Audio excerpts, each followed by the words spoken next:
Good afternoon, everyone. Myself, Arnav Singh, Computer Science Engineering Branch, BTech second year. Today, we will begin with another topic of computer organization and architecture, that is cache mapping. In cache mapping,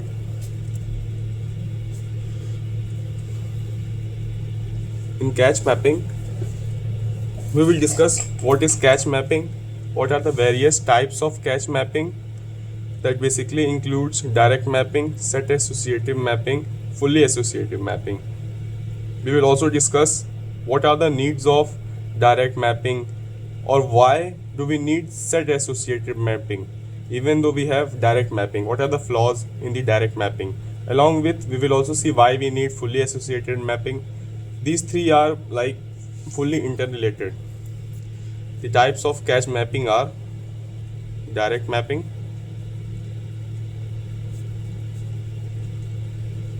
set associative mapping, fully associative mapping.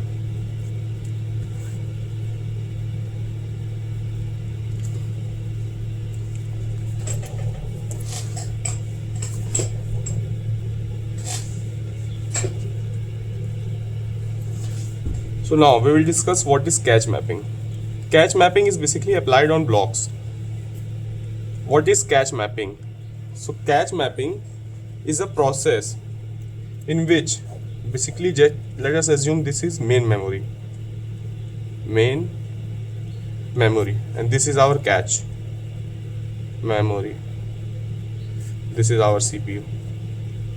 Okay, we will ignore this. The main point is between this and this. So basically, what is cache mapping? It is a process in which a block, various blocks, this is considered as block, a block of main memory which is copied to cache memory.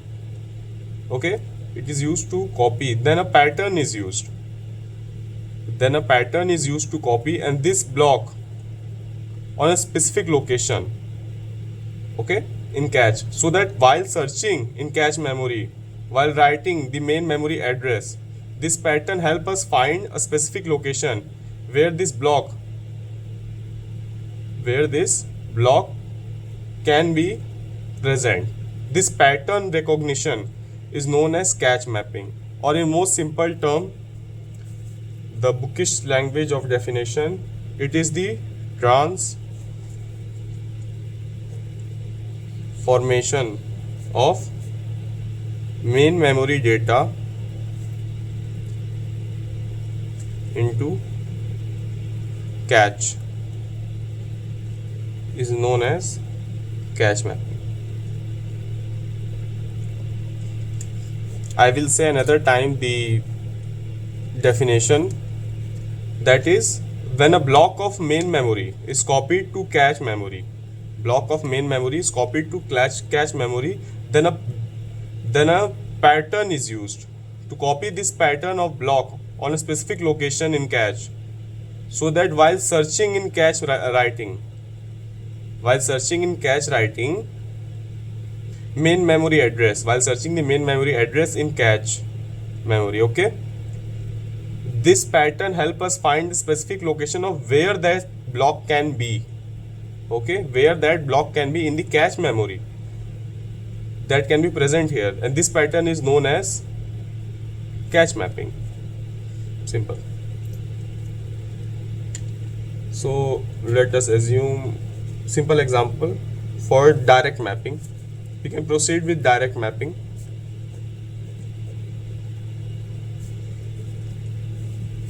Direct mapping, let us consider the blocks in cache.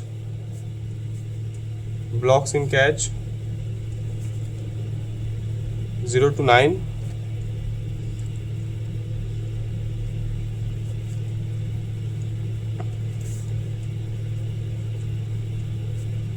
and blocks in main memory 100, 0 to 99. These are bits. So basically, to calculate the cache memory block number, okay, in cache memory block number, we know a formula cache memory block number. Then main memory block number modulo. This is basically used to calculate the reminder. It has been taught us in our C programming language. Everyone must be familiar with this. Number of blocks in cache. Okay.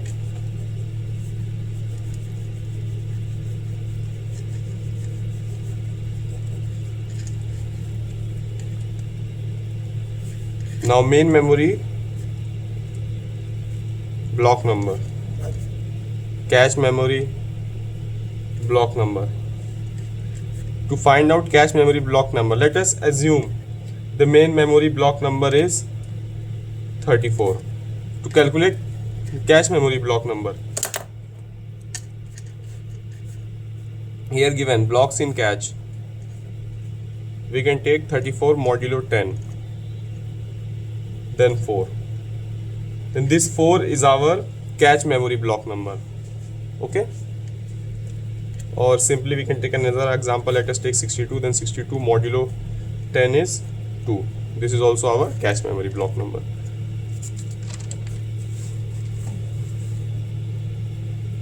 Let us discuss simple concept of hit and miss through a simple table. We will use only 2 examples. Here let us assume CPU request in main memory block. Here will be our mapping cache memory block number. Okay, is that visible? Yes. Here hit or miss case, and here let us leave it. So let us choose 52. Okay, then in simple case we will take 52 modulo 10, then 2. Then in cache memory block, in particular place 2 gets assigned. Okay, that place it will be empty. Okay, we will later discuss this point is known nothing but tag. Just after this topic we will discuss. Then this 2 gets embedded here.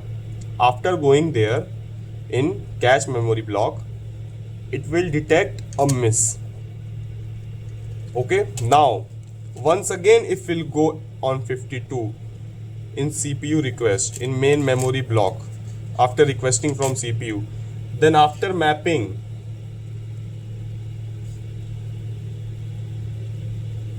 we will see that 2 is already present.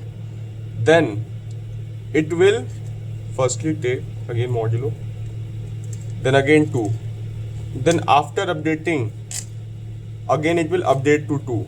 Note an important point, even though it will be same but still it will get updated.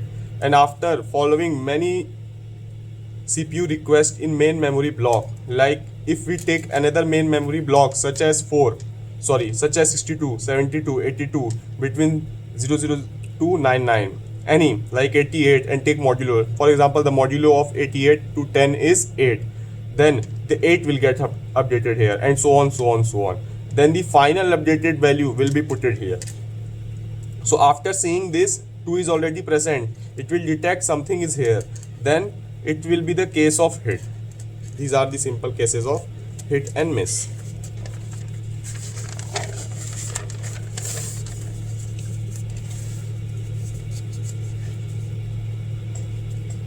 So we will now see what is main memory block number is made of. It consists of tag and cache memory block number. Now what is tag? Tag can be calculated as floor value is basically the closest nearest integer. Main memory block number to number of blocks in cache. Okay, this is tag, this is main memory block. Now what is tag? Tag is basically, now let me explain in this way. Basically there is competition between these 10 blocks here in our to reside inside of one cache memory block, but which main memory block among all the competitor is present in cache currently will be identified as tag. Okay, simple as that. Like, to understand more cache memory block number, we will explain through diagram. Cache memory block number, these are also known as index. Cache memory block number, we have our cache memory. CM is cache memory, MM is main memory. Okay,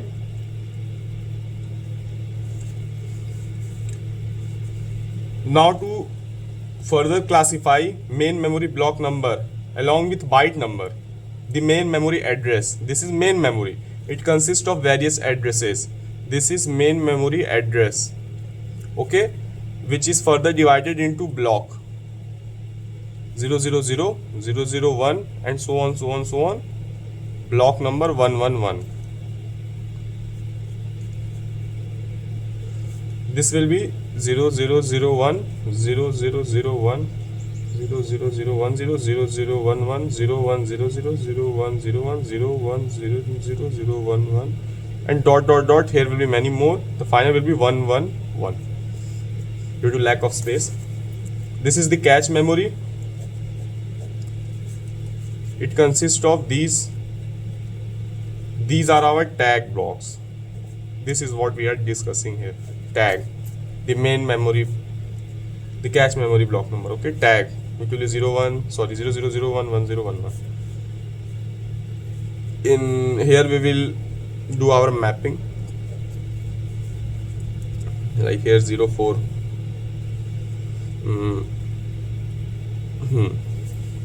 Okay. Now basically main memory address structure. This is important for solving numericals. The main memory address structure can be represented as like this. Tag, cache memory block number or byte number. This byte number is also used in numerical as a name as byte offset. Now we need to keep in mind important formulas. For number of bits for byte number is given as log to the base 2 of block size. Another, number of bits for cache memory block number, the log to the base 2 number of blocks in cache. And also for calculating number of blocks in cache will be given as cache size upon block size. These three are kept in mind.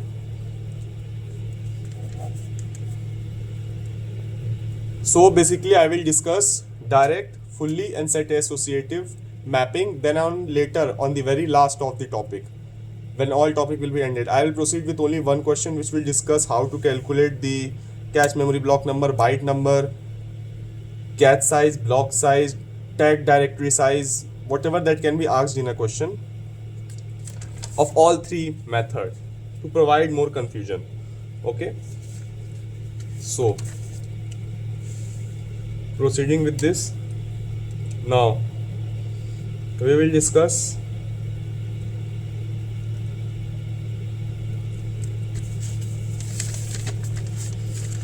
okay, so now let us discuss a simple small topic, cache controller. Cache controller, small topic, cache controller. Okay, so what is cache controller? It basically maintains one tag information, one tag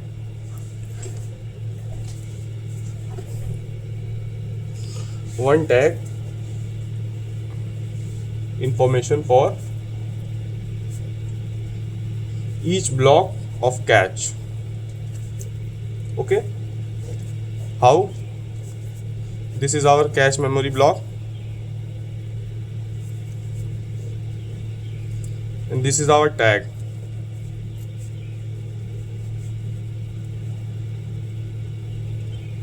Tag directory. This is also known as tag directory or metadata. Now we have our formula for tag directory size. Tag directory size. So how do we calculate it? Either we will use this formula or we can use our common sense, like the number of blocks in cache memory. The number of blocks in cache memory into tag bits. Simple. Or we will write just number of blocks in cache memory into tag bits.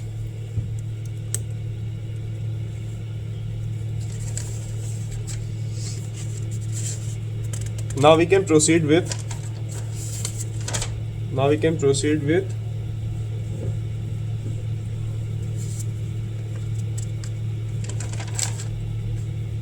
what are the problems in direct mapping, so that we need to introduce set associated mapping. See, problems in direct mapping, flaws. Let us assume a 4 block memory. This is our cache memory, main memory, 4 block. So mapping, let CPU request. Let us assume a CPU requesting main memory blocks in a pattern 1 5 1 5 1 5 1 5. Okay, like this way. So basically, when CPU will request for 1, it will check here 1. Okay, it will see here missing, it will send here signal 1, then it will miss. Okay, then it will again go for 5. It will again go to this block. Again it will show miss. Then it will again shift to 1. Then again miss. As we can notice, the pattern of missing increases a lot. This is the major flaw in direct mapping. To correct this flaw, we introduced set associated mapping.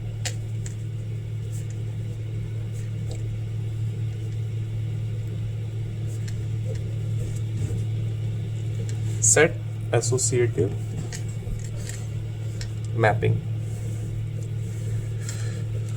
So what set associated mapping brings with it? It basically on each index in cache, multiple blocks of main memory can be stored. This is the basic concept of set associated mapping. The organization is changed only. Rest remain the same, only the organization is changed. For example, it changes like that. For 0, we can take 2 values. Okay, similarly for 1, we can take another.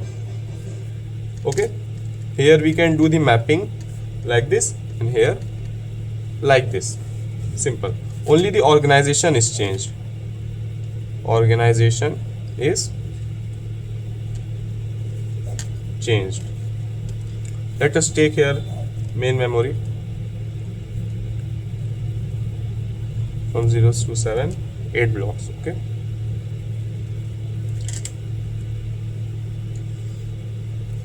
let CPU request from main memory in a pattern 1 5 1 5 1 5 and so on. After requesting to 1, it will call here block 1. Then again for 5, it will call here block 5. After miss, it will hit. Then again it will hit. Then rest all the patterns will hit.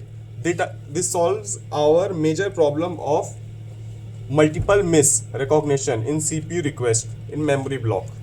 That's why we needed set associative mapping. Now we can discuss the main memory structure of set associative mapping. We will also discuss the formulas that will help us solve. So the main memory block number, we only need the last most bit, like for 000, 001, 010, 011 and so on. We will only need this, the last bit. So the direct main memory block number consists of tag and cache memory block number. Okay, like if we have 101, okay, 101 3 bit, then the tag will be of 2, cache memory block number will be of 1. So we have one formula for number of sets. These formulas need to be memorized.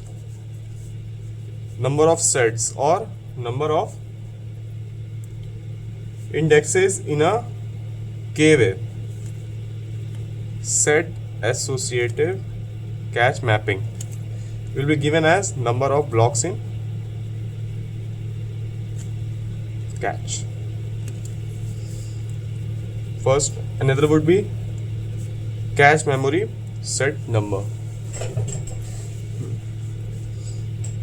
The main memory block number modulo number of set in cache. Now let us discuss the main memory address format. Like we would need this to draw in each and every question for more clarification, like tag, cache memory set number here, or set offset. There will be a byte. So another formula for number of bits in set number will be given as log base 2 to the number of sets in cache. Okay, simple. We are discussing all these formula for set associative, direct associative here. We will discuss all three.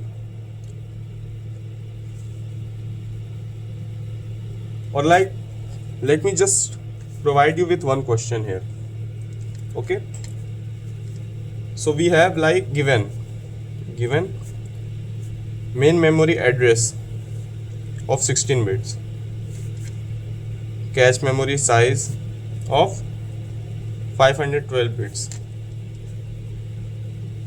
the block size is of 16 bit. We need to calculate two-way set associative mapping, cache mapping.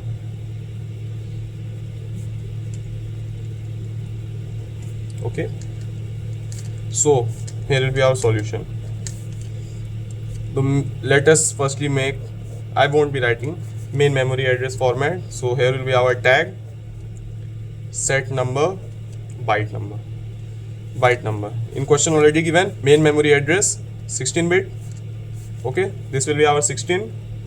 Here block size 2 raised to the power 4 bit. This implies our byte number will be 4. Byte number 4. Now for number of blocks in cache. Okay, number of blocks in cache.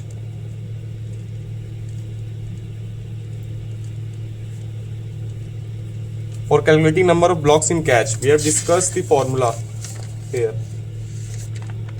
Number of blocks in cache size upon block size. So the cache size is 512 bits, 16 bits, 2 raised to the power 5. Okay, that will be 32.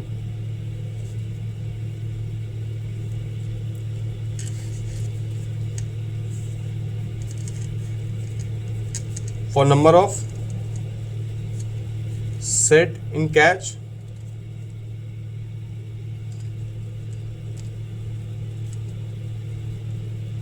four bits. Number of bits, set offset, set offset, 4 bits. This will be 4, 4, 4, 8, 8, this will be 8. Okay. Now for tag directory size. Tag directory size. It will be nothing but number of blocks in cache multiplied by tag bits. Tag bits is 8. This is our answer.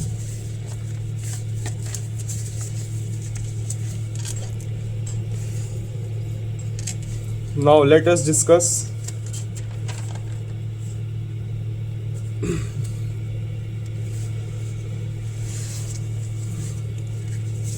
fully associative mapping. For fully associative mapping, we need to discuss, like for direct mapping,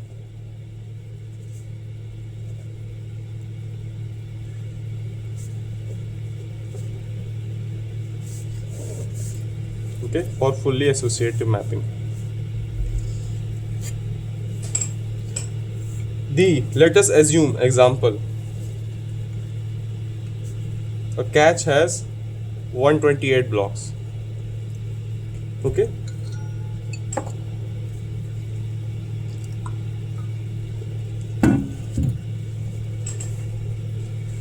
a cache has 128 blocks.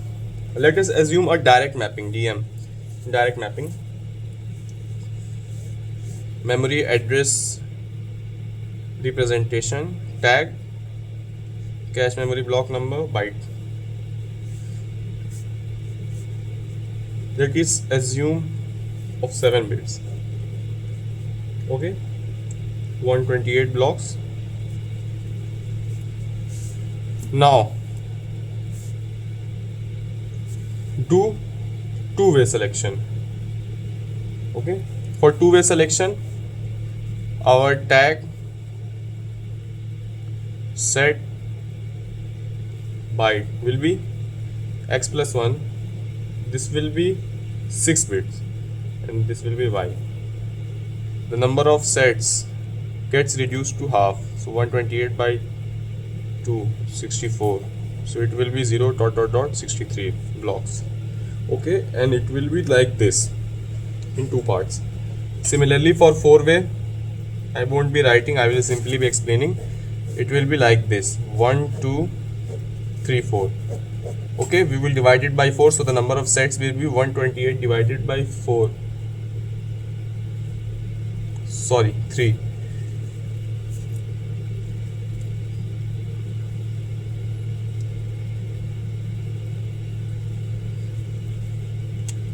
Here our tag, what we are saying, the tag, main memory address instruction, the set, the byte, it will be now x plus 2, this will reduce by 1 more, this will be y. Now for the end 128 way set associative. Okay, for 128 set associative, the tag, set, offset and byte, the set becomes 0. Okay, number of sets 128 by 128 become 1. This will be represented like this. The whole pattern goes here. Dot, dot, dot. It will be in 0.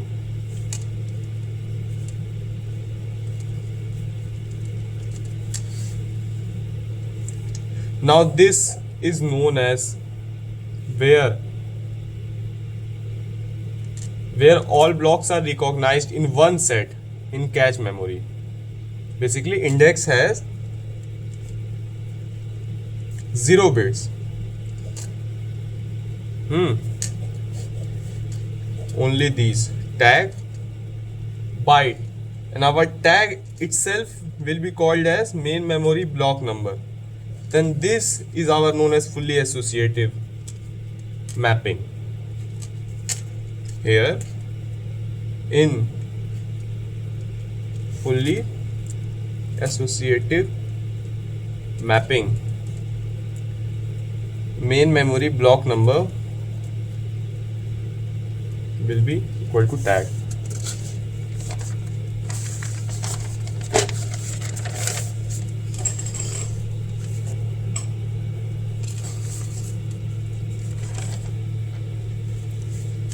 We will discuss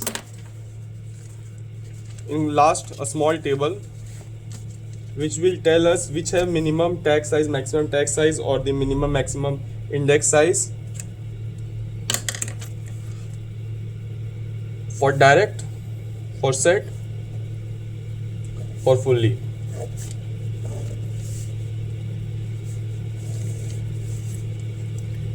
Tag, index. In direct, here will be minimum tag size, maximum index size. In fully, here will be maximum tag size, because all the main memory block gets embedded here only. The index gets to 0, and here will be minimum 0 bits only. Okay.